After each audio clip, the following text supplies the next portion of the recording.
Welcome to Incognito Islamic Productions. So what age was Aysha radiallahu anha at the time of her marriage? Allah knows best. If you look at the narrations from Asma radiallahu anha, she comes out to be 15, 16 at the time of being given in marriage, 17 at Hijrah, and 19, 18 at the time of consummation, around that. But if you look at the narration from Al-Bukhari of Aysha herself, she comes out to be 6 or 7 at the time that the nikah was given, and 9 or 10 at the time that she was married off. And there's nothing wrong with this. But understanding all of these aspects, what do we know for sure?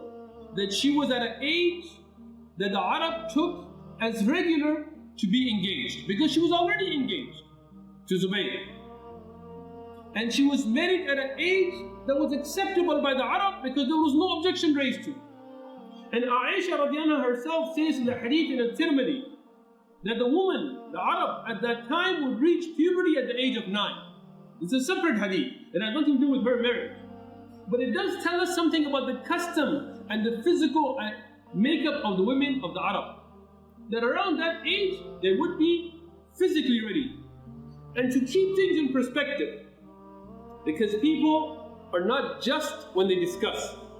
When you want to discuss something, let's be just about it. Let's be fair about it. Let's discuss things openly. If you look at Western history, and I'm not going to go all the way back to the time of the Prophet ﷺ, because when he was married to Khadija radiallahu anha, and then to Aysha radiallahu anha, this is more than 437 years from Hijri. 1437 years. 1437. Let's not go that far. Let's just go back about 600 years ago. Richard II of England married Isabel of France when she was 7 years old. Historic fact. Only 600 years ago, 1396. This is less than half the time that has been for Rasulullah sallallahu alaihi wasallam. So let's not even go that far back. So if Western historians, Orientalists, when these people in the West want to argue with us, let's be fair about it. When I read about Richard II, all I read from Orientalists is how wonderful of a marriage it was, how it brought peace between England and France, and they praised this marriage. She was 7 years old. So how come you don't use the same labels when discussing Richard II of England?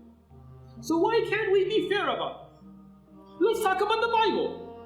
Because most Christians love to bring up this issue. Those evangelical people and on 700 Club.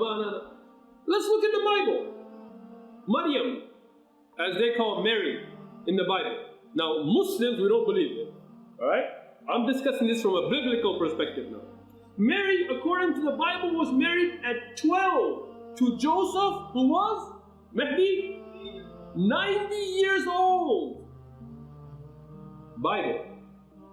You want to talk about name calling? You want to talk about making cartoons and pictures? Let's talk about it. Let's be fair about it.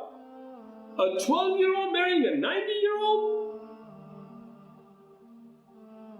Rebecca, according to the Bible, not the Quran. Not Quran. We don't believe Maryam alayhi salam was married to Joseph. We don't have this misconception that God had a stepfather and kind of, or maybe I don't know. How does that work?